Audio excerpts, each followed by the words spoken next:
Smiley from the Energy Boutique with your energy forecast for October 2023. So on October 14th, we will be having our new moon solar eclipse taking place at 21 degrees in Libran energy. We will see this peak energy reach its most potent form at 1:55 p.m. Eastern Standard Time.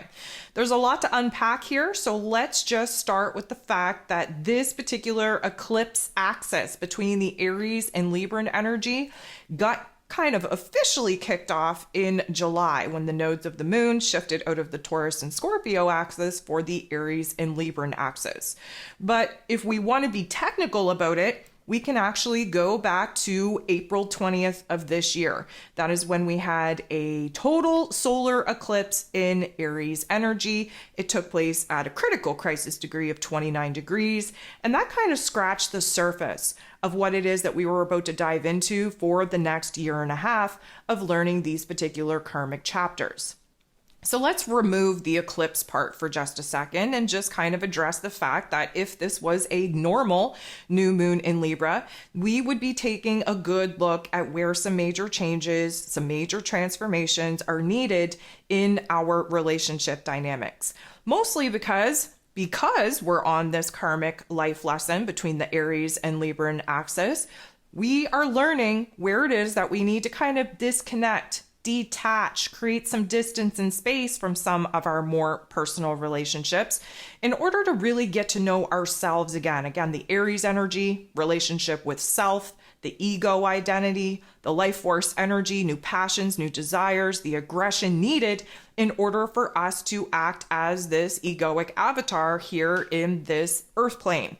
The Libran energy, though, is about the relationships that we have with other people. And again, the Libra qualities and characteristics are very people-pleasing. We have been in a state of being where we have been sacrificing our own wants, needs, and desires to make other people happy. And of course, we're at the particular critical point in our healing journey right now where we have to stop doing that. We have to start making ourselves happy. We have to start investing as much time and energy and effort into ourselves as we so easily do and give for other people. The Libran energy in the zodiac wheel is the point in time when we're moving away from developing our egoic earthly selves and we start stepping into the realm of spirituality. That's why Libran energy acts as the mirror. Any relationship that you have outside of yourself is acting as a reflection for the inner work, the inner healing that you need to be doing within yourself. And so the Libran energy constantly looking outside of ourselves for confirmation, for validation, for hints, for clues that we're on the right path when realistically right now, the energy needs to be directed more inward. So again, we're striking a balance between the Aries energy and the Libran energy. So this is, of course, Libra season. Venus is in her rulership of Libra season, which means that she is in charge of this new moon solar eclipse in Libran energy. Not that I want to get too ahead of myself here, but the ending of this particular eclipse season is going to be on October 28th when we have the full moon lunar eclipse in Taurus energy. That is the final chapter of the Taurus and Scorpio axis that we've been learning for the last year and a half, and we will be fully immersed in the Aries and Libran axis moving forward. But the reason why I bring that up is because Taurus energy is also ruled over by Venus. So Venus essentially is in her rulership for this eclipse season, which is a very interesting dynamic. Seeing as, of course, she's in Virgo energy, really showing us where it is that we have to be a little bit more logical and practical with our affections, with our values, where it is that we have to kind of rearrange and redesign, reconstruct our lives in order to support ourselves, to pour into ourselves as we equally pour into other people. It's a very interesting dynamic. But of course, eclipse seasons are wild card energies, and that's why this is not a time of action. This is a time of surrendering. This is a time of observation. The universe, the cosmos is about to sort us out and put us on the path that we need to be on, that maybe we failed to put ourselves on. Now, this has been a very, very intense week as far as energies go. Of course, we date back to October 8th. That's when Venus cleared her post-retrograde shadow period and she moved into the Virgo energy. 2 days later, we had Pluto, the great transformer himself, go direct in this Capricorn energy. We have on October 12th, Mars, the god of war, ruling over our physical energy, our passions, our desires, even our anger, moving into his rulership in Scorpio energy.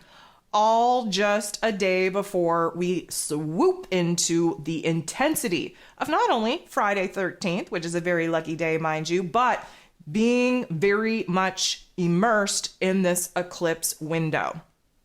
So a new moon is a time for new beginnings. But of course, the new moon is the dark phase of the moon where there's no illumination in the sky, which means that we're sitting in the funk. We're sitting in the darkness. We have to realize what it is that we are just about to bang our head against a wall over, where it is that we're reaching a breaking point, where it is that something's got to give. We recognize in a new moon where it is that we're done with certain aspects, where we cannot continue this particular path, where we cannot have these kinds of experiences any longer. And from that, we build a framework on what it is that we would prefer instead. Now, the eclipse energy is bringing that wild card event to the relationship dynamics that we're currently experiencing. And let me just say that only those relationship dynamics that are kind of intertwined in a soul contract for the betterment of both parties will survive through this eclipse season. That's why we always kind of see relationships fall apart, not only just in Libra season, but in eclipse season as well. And because we are in Libra season, and this is an eclipse involving Libran energy, this is just a double doozy to make sure that we are really kind of whittling out the connections in our lives, the relationships in our lives that aren't supporting this new version of self, that will not encourage the changes and the transformations that we're all individually going through. Because the Libran energy is constantly looking for balance, for peace, for harmony, we tend to experience the extremes in order to truly appreciate what that middle ground will actually look like. And again, because we're at the mercy of the cosmos right now, we really do just have to kind of sit back and see how the cards are going to fall. We have a lot of interesting astrology taking place between eclipse seasons, and considering the fact that I just rattled off the build-up to eclipse season, I just want to kind of point out that after we have our full moon lunar eclipse in Taurus at the end of October, the very first thing that we kind of jump into in November is Saturn, the Lord of Karma, going direct. So it's pretty intense when you take a look at the fact that Pluto, the great transformer himself, goes direct just days before we jump into eclipse season. And then we have Saturn, the Lord of Karma, go direct just days after we close out eclipse season. It's a very, very interesting dynamic. So of course, I'm going to recommend that you download your moon guide. That is the best way to kind of align with the energies and do a deep dive in the shadow work in order for us to truly understand what needs to happen under these particular cosmic events to help us really kind of ascend, if you will, to the next level of enlightenment, of awareness, of consciousness. But in that moon guide, you're going to be able to definitely see very clearly where the elemental energy is pushing us at this particular point in time. This is another astro event, another moon event that is very heavily weighted in earth energies, which means that there's a major change, major transformation, highly focused on our physical realm. And where balance is concerned, we need to take a good look at where there's been chaos in order for us to create order. We have to take a good look at our relationship dynamics to figure out which ones we've outgrown, which ones that we now have a passion and a desire to cultivate from learning the tough love life lessons from maybe some not so favorable aspects in our relationship dynamics. But overall, this is about creating a space, a stable space for this new version of self to actually emerge. And of course, we've been building in this new version of self since the middle of August, when Venus in her retrograde conjuncted the sun and initiated a brand new cycle. We've been building in our emotional strength, our willpower, our determination since then to actually emerge as this brand new version of self. That won't be fully realized until we move into Scorpio season, until we kind of get this eclipse energy under our belt. And then once Saturn kind of goes direct, we are definitely going to be building on this new timeline in these soul contracts. And of course, really anchoring in new choices, new decisions, new commitments. And all of that requires decision making. And we're in Libra season where decisions are pretty much the hardest thing for us to do. Indecision reigns supreme. And it's kind of a good thing at this particular point in time because we really will kind of be kicking ourselves if we firmly commit to a particular decision, choice, or pathway. And then eclipse season kind of flips tables and shows us that that wasn't meant for us. So again, another reason why we are really being encouraged with this eclipse season to just kind of step back, to act as the observer, to surrender, kind of go with the flow of whatever the universe is throwing our way, and just kind of be very open to seeing the puzzle pieces kind of fall and snap together while eclipse season kind of plays out in order for us to gain a lot more clarity than what it is that we currently have available to us. So in that moon guide, of course, we go through the pros and the cons of all the different aspects popping off and taking place. And let me just say that there is a lot of action, a lot of activity. Let me also just say that there is almost equal tension and conflict aspects as there is harmonization and growth aspects, which means that we're taking one step forward, one step back, 2 steps forward, 1 step back.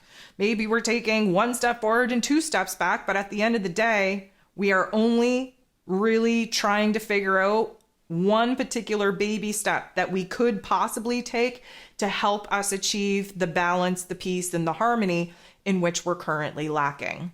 So of course, there's all kinds of different angles that we could take trying to unpack what kind of situations and circumstances will be popping off under this eclipse season. I would definitely recommend that you jump over to my Patreon, that you take a listen to some of the eclipse editions that I've already previously done, again, back in the spring when we dove into that full moon eclipse in Aries. And of course, we're going to be elaborating on this eclipse season and really examining where this is taking place in your individual life. And of course, you can find that by analyzing your individual chart. So it is just a good reminder to understand that this particular eclipse that we are having on the Libra and Aries axis, this is a long time coming. Like we experienced this back in 2013 to 2016. Previous to that, it was like 2004 to 2006. But essentially, we're kind of setting the tone for a 20-year completion cycle, which of course the nodes of the moon need that 19 to 20 years in order to kind of take up all the positions through all the different signs. And so we're really kind of reaping and sowing our karma at this particular point.